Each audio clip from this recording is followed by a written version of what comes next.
আজকে এই যে তোমাদের জন্য যেই সুযোগটা আমরা তৈরি করতে চাচ্ছি, তার এক্সচেঞ্জে তোমাদের কাছে আমি আরেকটা জিনিস চাইছি। আমরা সরকার থেকে তোমাদের জন্য এই যে খেলাধুলার ব্যবস্থা, ইনোভেশনের ব্যবস্থা, কালচারের ব্যবস্থা, এইগুলা তোমাদের জন্য আমরা সুযোগ করতে চাইছি, যাতে তোমরা খুব কনফিডেন্ট হয়ে গড়ে উঠতে পারো। এবং তোমাদের কনফিডেন্স দেখলে, তোমরা কনফিডেন্ট থাকলে আমি কনফিডেন্ট হয়ে যাব, আমার আমার আমার জোর বেড়ে যাবে তখন। কিন্তু তার বিনিময়ে তোমাদের কাছে একটা জিনিস আমি চাইছি, দেবে আমাকে? কে কে দেবে না আগে হাত তুলো। আচ্ছা, এবার বলো কে কে দেবে। তাহলে হাত তুলে দেখো কে কে দেবে, একটা জিনিস চাইছি। আর যারা হাত তুলবে না, বুঝবো যে তারা দিতে চাইছো না। যদি দিতে না চাও তাহলে কিন্তু নিজেরাই ঠকবে। কিন্তু যারা দিতে চাবে না, যেই জিনিসটা চাইছি আমি, মেয়েদের কাছেও চাইছি আমি। এদিকে, এই পাশে, ধন্যবাদ। ওই পাশে, থ্যাংক ইউ। আচ্ছা, জিনিসটা কি? জিনিসটা খুব সিম্পল। জিনিসটা খুব সিম্পল। জিনিসটা হচ্ছে তোমাদের সবাইকে প্রত্যেক বছর একটা করে গাছ লাগাতে হবে, একটা করে গাছ রোপণ করতে হবে। আমাকে প্রত্যেক বছর একটা করে গাছ উপহার দিতে হবে। আমাকে দিতে হবে মানে আমাকে ফিজিক্যালি দিতে হবে না। তুমি যেখানে থাকো, তুমি যেখানে মাঠে খেলো, তুমি যে বাসায় থাকো, অথবা যেখানে থাকো, যেই স্কুলে পড়ো, যেই কলেজে পড়ো, ওখানে কোনো এক জায়গায় প্রত্যেকে একটা করে, প্রতি বছর একটা করে গাছের চারা রোপণ করবে। পারবে? পারবে? এই কঠিন কাজটা করতে পারবে? আচ্ছা, কেন কঠিন কাজটা তোমাদেরকে করতে বলছি? দেখো, কঠিন কাজটা আমি এই জন্য তোমাদেরকে করতে বলছি, এই দেশে তো আমাদের সবাইকে থাকতে হবে, তাই না? তো এই দেশে যদি আমরা সবাই থাকি, তাহলে আমাদেরকে তো শ্বাস, বুক ভরে একদম শ্বাস নিতে হবে আমাদেরকে। কিন্তু দেখো, তোমরা তো বিভিন্ন রকম আর্টিকেলস পড়ো। এই আর্টিকেলসের মধ্যে তোমরা নিশ্চয়ই পড়েছো যে আমাদের বর্তমানে জনসংখ্যা বেড়ে যাওয়াতে, গাড়ি ঘোড়া সব কিছু বেড়ে যাওয়াতে এবং স্বাভাবিকভাবে জনসংখ্যা বেড়ে যাওয়াতে গাছপালা অনেক কেটে ফেলতে হয়েছে। ফলে আমাদের বাতাস কিন্তু অনেক পলিউটেড হয়ে গিয়েছে। আমরা যদি এখন এই মুহূর্তে যদি এটার ব্যাপারে ব্যবস্থা না নিই, তাহলে কিন্তু আমরা একসময় পরিষ্কার বাতাস, বিশুদ্ধ বাতাস কিন্তু শ্বাস হিসাবে নিতে পারবো না।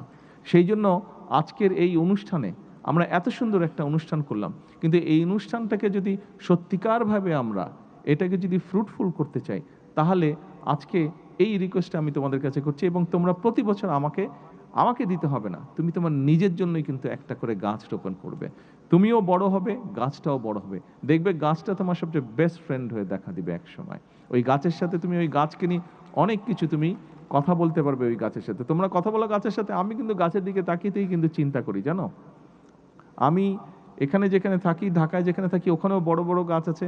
আমি লন্ডনে যেই বাসাটা থাকতাম, ওখানে আশেপাশে অনেক বড় বড় গাছ ছিল। এবং আমি মাঝে মাঝে গাছের দিকে তাকিয়ে থেকে সারাদিন তাকিয়ে থেকে হাঁটতাম, জানো। এটা একটা ডিফারেন্ট ফিলিং, কিন্তু যখন বড় গাছ দেখবে খুব সুন্দর লাগে দেখতে। গাছের যখন বাতাস হয়, যখন গাছটা নড়াচড়া করে, গাছটা দেখতে তখন খুব সুন্দর লাগে, অদ্ভুত একটা ভালো লাগার ফিলিং থাকে। আমার বিশ্বাস, তোমরা যখন একটি গাছকে চারা রোপণ করবে, গাছটা যখন বড় হবে, তোমরা এই ফিলিংটি তোমরাও পাবে। এবং ওই গাছের দিকে তাকিয়ে তুমি অনেক কিছু ভাবতে পারবে, অনেক পরিকল্পনা করতে পারবে। আমি করি, তোমাদের সাথে শেয়ার করলাম আমার একটা সিক্রেট কথা। আমি কিন্তু গাছের দিকে তাকিয়ে থেকে অনেক পরিকল্পনা করি, অনেক কিছু চিন্তা করি আমি। এখন ছোট বন্ধুরা, আসো, বক্তব্য অনেক হচ্ছে, আমি জানি তোমরা সেই সকালবেলা এসছো, এখন অনেকের ধৈর্যচ্যুতির ঘটনা ঘটেছে। এখন এই যে বাংলাদেশ, তোমরা অনেকেই স্লোগান দিয়েছো, সবার আগে বাংলাদেশ।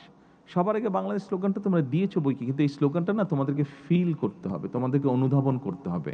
শুধু স্লোগান দিলে চলবে না। কেন সবার আগে বাংলাদেশ?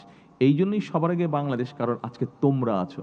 তোমাদেরকে আমরা দেখতে পারি বলেই আমরা মনে করি তোমরা পারবে, সেই আত্মবিশ্বাস তোমাদের মধ্যে আছে বলেই আমি ওই স্লোগানটা দিয়েছি, সবার আগে বাংলাদেশ। কারণ ভবিষ্যৎ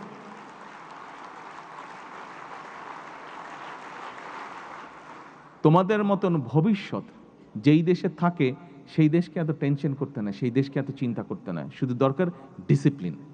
আরেকটা বিষয় তোমাদেরকে আমি বলতে চাই, আমাদের সকলকে কিন্তু ডিসিপ্লিন হতে হবে। দেখো, নিশ্চয়ই সোশ্যাল মিডিয়া বা পত্রপত্রিকা বা টিভিতে দেখেছো, আমি নিজে অনেকবার বলেছি। তোমাদের আরেকটা, বিশেষ করে এখানে বিএনসিসি তোমরা যারা আছো, এর বাইরে অন্য তোমরা যারা আছো, তোমাদের সবার কাছে আমার আরেকটি হেল্প চাই আমি। সেই হেল্পটা হচ্ছে, দেখো, আমরা যেই জায়গায় থাকি, আমরা যেই পরিবেশে থাকি, আমরা যখন বিদেশে দেখি, টিভিতে দেখি বা কোনো ডকুমেন্টে দেখি, আমরা দেখি যে অনেকগুলো প্রায় ভালো ভালো যেগুলো দেশ, ওই দেশগুলো কিন্তু খুব পরিষ্কার, রাস্তাঘাট সব কিছু, বাগান টাগান সব কিছু কিন্তু খুব পরিষ্কার। কিন্তু আমরা চলো যদি যাই বাইরের রাস্তাগুলোতে, যে আমাদের রাস্তাগুলো অনেক ময়লা। এটা তো বাইরে থেকে এসে কেউ ময়লা করছে না, আমরা তো নিজেরাই ময়লা করছি, তাই না? আমরা নিজেরাই ময়লা করছি। আমরা কি সবাই মিলে কি আমরা পরিষ্কার রাখতে পারি না আমাদের দেশটাকে? সবাই মিলে কি আমরা আমাদের রাস্তাঘাট, বিভিন্ন পাবলিক প্লেস যেগুলো আছে, আমরা পরিষ্কার রাখতে পারি না? পারি? তোমরা কি এই হেল্পটা আমাকে করবে? হ্যাঁ? তাহলে আমরা এখন থেকে সবাই মিলে একটা কাজ করার চেষ্টা করব। আমাদের আশেপাশে কেউ যদি কোনো পাবলিক প্লেসে ময়লা ফেলে, জায়গাটা ময়লা হয়, আমরা পরিষ্কার করব ওটা যতটুকু সম্ভব, এবং যে ফেলছে তাকে আমরা বলবো এই কাজটা করা অন্যায়। তাকে আমরা লজ্জা দিব যে এই পাবলিক প্লেসে ময়লা ফেলতে হয় না, সেটা কাগজ হোক, খাবার দাবার হোক, যেটাই হোক, আমরা তাকে লজ্জা দিব যে এইখানে ময়লা ফেলে যায় না, ময়লা ফেলতে হয় না। আমরা সবাই একটা সুন্দর বাংলাদেশ চাই, কিন্তু আমরা যদি চেষ্টাই না করি, কেমন করে বাংলাদেশ সুন্দর হবে? কিন্তু চেষ্টা তো তোমাদেরকে করতে হবে। আমাদের কিন্তু মোটামুটি দিন শেষ হয়ে যাচ্ছে। আমার 60 বছর বয়স হয়ে গেছে, দিন শেষ হয়ে যাচ্ছে। সময় এখন তোমাদের, সামনে ভবিষ্যৎ তোমাদের, দেশটা গড়ে তুলতে হবে তোমাদেরকে। আমরা হয়তো চেষ্টা করতে পারি, শুরু করে দিয়ে যেতে পারি, কিন্তু এটাকে চালিয়ে নিতে হবে তোমাদের। কাজেই